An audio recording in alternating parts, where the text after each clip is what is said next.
The pooper scooper business industry started in the 1980s, and it wasn't until recently that it started to gain major popularity. But what's going to happen over the next 10 years is going to completely shock you. For those that don't know, my name is William. I'm the president of a multi-million-dollar pooper scooper business in the Pacific Northwest and the founder of the Poop Scoop Millionaire community on School. Today, we have a very special guest with us, Erica Kroopin with Krupin's Poop Scoopin'. So in today's video, we're going to break down the biggest industry trends. So for people coming into the pooper scooper business, they're going to know what to expect over the next 10 years from two the most experienced pooper scoopers in the country. Let's get into it. So to begin with, we're going to talk about some macro trends that have occurred in the pet waste removal industry. And probably the biggest trend that we have seen is the actual number of households that own a dog in the United States. So back in the 1990s, only about 34% of households actually had a dog. Now that number is almost doubled, close to 66%. How do you think that's impacted your business over the last couple of years? Well, it's made it busier.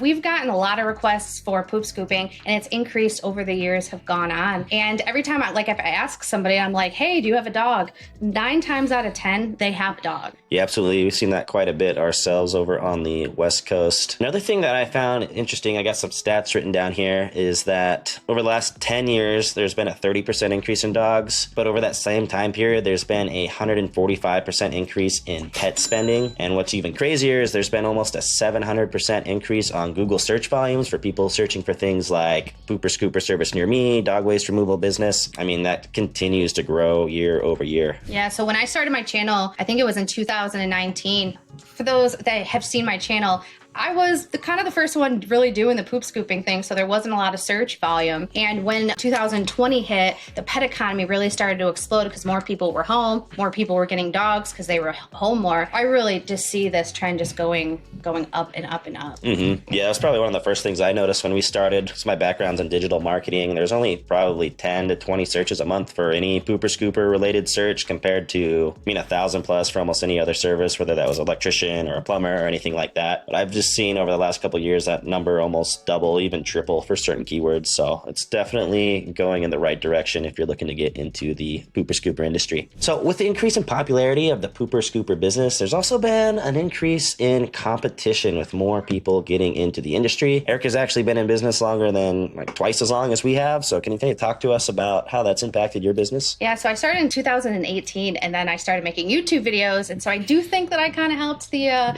competition grow.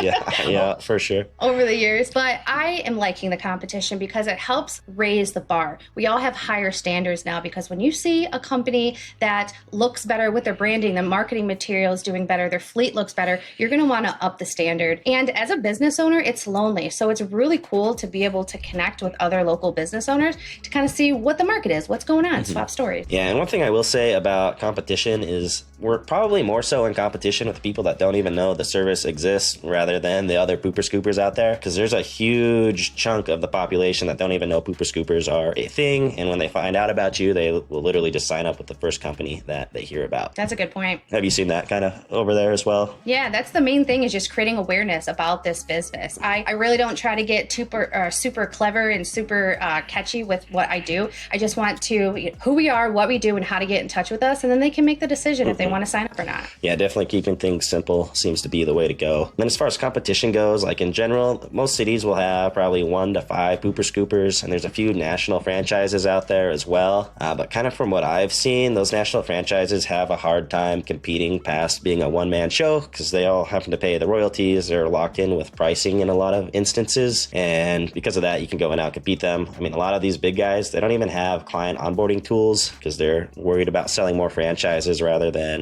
growing their business. So something to watch out for too as well. If you see a big franchise, I wouldn't be scared of them. So where do you see the industry going in the next 5 to 10 years? Oh, I think it's going to absolutely explode. I think it's going to be one of those household names. Like, I have a landscaper, I have a pool person, I have a pooper scooper. I don't know. I'm stoked. I'm super excited. Mm-hmm. Yeah, no, that's true. I think the trend's just going to continue how it has over the last, 5 to 10 years, where you saw that 700% increase. I think that's going to be an even more drastic increase over the next 5 to 10 years, especially as there's more content creators letting people know about it, as more people get into into the industry. There's more companies advertising, and it's just going to make all the companies do better overall. And that's also a big reason why we started the Poop Scoop Millionaire community, so that we could teach people the best practices of the industry and basically just help grow the industry as a whole. Yeah, I wish I would have had something like that when I got started, because I was just doing a little bit of research, Googling. There really wasn't much out there. And that's a big reason of why I started my YouTube channel, because I'm like, there's no content out here other than, I think there was like 1 or 2 channels.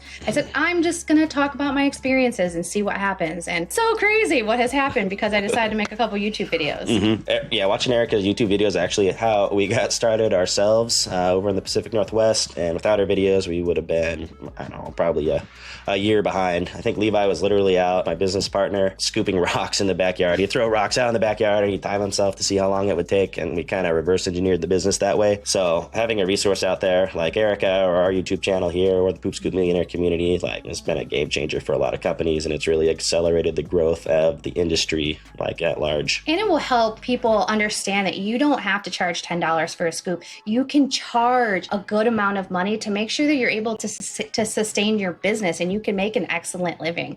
Yeah, absolutely. I think we're both charging over $100 a month on average for our customers now. So that's been great. And literally every time we do a price increase, I think our last price increase was like close to 15%, and only less than 1/4% of our client base actually canceled. So I think there's a lot of room to go as far as the pricing power in the industry. And with all the excess demand that's starting to come through, I think that's going to be an even bigger opportunity for a lot of us out there. Yeah, just make sure you're providing quality service. You're going to show up when you say that you show up. That's one of the biggest things. And communicate with your customers. So if we could all keep doing that, I think, like we said, the industry's just going to keep growing. All right, so there you have it, guys. Those are our thoughts on the Pooper Scooper industry trends and what to expect over the next 10 years. As you can see, right now is a great time to get into the industry. Yeah, so if you're thinking about it, quit thinking about it. Literally, just do it. Yeah, that's pretty much the difference between the people that make money in the industry and the people that don't. You need to get right after it and start executing, start selling customers, start getting revenue in the business. There's a lot of people out there that will just think about things and never end up doing it. So you definitely don't want to be one of those people. Yeah, I decided I was going to start the business, and I literally, the next day, I went and got my DBA and hit the ground running. Yeah, I think we were, kind of similar as far as that goes. So if you are looking to get into the industry, there's a ton of great resources out there, unlike there were 3, 5, 8 years ago when you started. So you can either check out other videos on this channel, the Scoop Start channel. You can check out Erica's channel. I'll link it in the description. Or if you're really looking to spice stuff up and you want to network with over 150 other Pooper Scooper business owners, get access to courses and all sorts of other information that literally walks you through step by step how to start your Pooper Scooper business, check out the Poop Scoop Millionaire, link in the description. Otherwise, I hope you guys have a great day and happy scooping. Bye.